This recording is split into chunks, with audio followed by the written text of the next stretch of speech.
A monastery perched on the serene edge of the sea, surrounded by rocky shores and endless waves, seemed untouchable. Its sanctity and isolation offered a sense of peace, a refuge of devotion in a land still recovering from centuries of cultural and religious upheaval. Yet, in a single moment, this fragile tranquility would be shattered, heralding an era of fear, terror, and transformation that would ripple far beyond these shores. Hello, and welcome to Impactful Moments, where we explore some of the most, you guessed it, impactful moments in human history. If history is your thing, or you simply enjoy learning new topics, please consider liking and subscribing to our channel. Your support helps us to continue creating captivating, impactful historical content. In this video, we will discuss the raid on Lindisfarne and the beginning of the Viking Age. Following its fall from Roman control, Britain, an island off of mainland Europe, underwent a profound demographic shift. Beginning around 450 CE, waves of Germanic tribes, known colloquially as Anglo-Saxons, began arriving. Over the next 2 centuries, whether through violent raids, gradual settlement, or a combination of the two, these tribes established dominance on the island, dividing Britain into 7 kingdoms during a period known as the Heptarchy.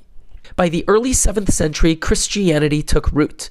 A monk named Augustine converted Ethelbert, a powerful Anglo-Saxon Bretwalda, or overlord of several kingdoms, to the faith, setting off a wave of religious transformation. Soon, monasteries, abbeys, and convents dotted the landscape. These well-funded centers of religious study were left largely unprotected, as the island's deeply Christian population considered them sacred and untouchable. Slightly east, across the North Sea, millennia of settlements gave rise to resilient tribes in the northern lands of Scandinavia. Harsh climates during the Nordic Bronze Age between 2000 and 500 BCE may have influenced many of these tribes to migrate south toward mainland Europe, contributing to the broader Germanic culture. However, some northern tribes who remained began emerging as distinct groups, such as the Danes, Swedes, and Geats, by the 1st century. Often farmers, fur traders, and master seafarers, these people maintained strong pagan Norse traditions and thrived in the challenging environments of their homelands. Whether driven by the promise of trade, the search for new lands, or sheer adventurous spirits, they set sail in their robust longships, venturing beyond their fjords and rugged coasts. According to the Anglo-Saxon Chronicle, 3 ships from the north arrived on the coast of Wessex in 787. When the local reeve, or town magistrate, approached seeking to escort the foreign traders to the king, he was killed and the guests soon departed. 5 years later, in 792, Kentish records noted another skirmish involving quote-unquote pagan seafarers. Like the earlier encounter, this event did not lead to sustained conflict, but hinted at increased reconnaissance and the growing presence of the northern mariners in British waters. While the Norse, or Scandinavians, were initially traders, some historians speculate that British merchants, perhaps boastfully, spoke of the treasures housed in their islands' monasteries, which may have piqued the interest of the Norsemen.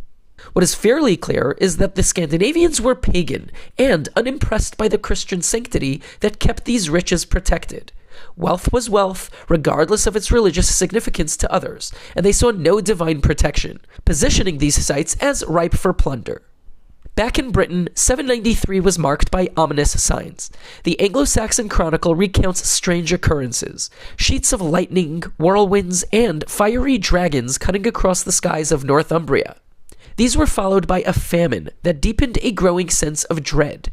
Dragons aside, such portents did little to prepare the Anglo-Saxons for what was about to come. On the tidal island of Lindisfarne, off of the northeast coast of Northumbria, stood a monastery and bishopric, established in the 7th century by the Irish monk Aidan. King Oswald had summoned Aidan to revive Christian missionary efforts in northern Britain, and the monastery became a spiritual hub, housing the relics and remains of St. Cuthbert. Over time, it grew wealthy, drawing pilgrims and acquiring treasures that reflected its prominence. In early 793, whether in January, as the Anglo-Saxon Chronicle suggests, or June, according to most historians, Scandinavian raiders landed on Lindisfarne. The Anglo-Saxon Chronicle writes of destruction, briefly noting that the church was robbed, goods were taken, and members of clergy were killed. Other sources, however, paint a far darker and more detailed account. Historia Regum describes how the raiders laid everything waste with their grievous plundering, trampled the holy places with polluted steps, dug up the altars, and seized all the treasures of the holy church. Regarding the monks, it records they took some away with them in fetters, many they drove out naked and loaded with insults, some they drowned in the sea. Alcuin of York, an Anglo-Saxon scholar and contemporary of the event, provides a similarly harrowing account. He speaks of holy buildings, spattered with the blood of the priests of God, despoiled of all its ornaments, and how the pagans trampled on the bodies of saints in the temple of God like dung in the streets. His words convey not only the physical destruction, but also the psychological devastation inflicted on the Christian population. The precise number of lives lost and treasures stolen is unclear, but the impact was undeniable. Lindisfarne, once a beacon of faith and learning, had been desecrated. To the Anglo-Saxons, the raid seemed like divine punishment.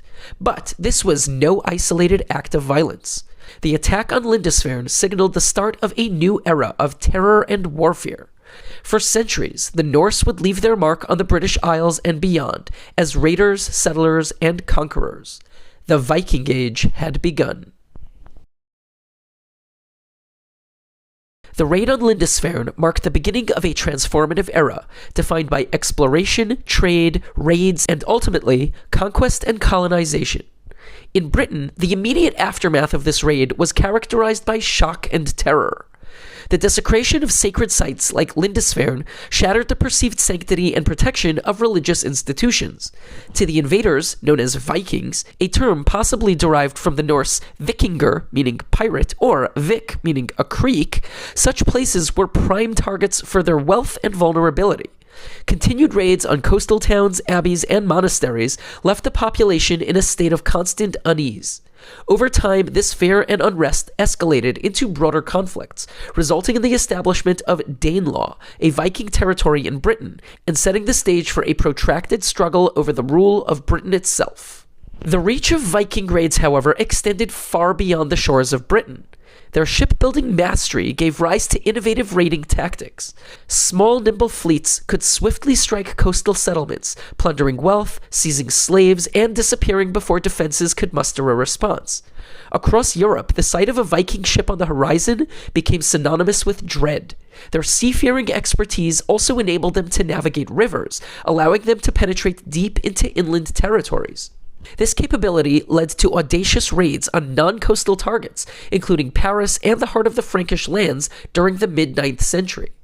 Viking raids also changed how coastal and sometimes inland towns across Europe would plan their defenses, which may have subsequently resulted in greater town cohesion.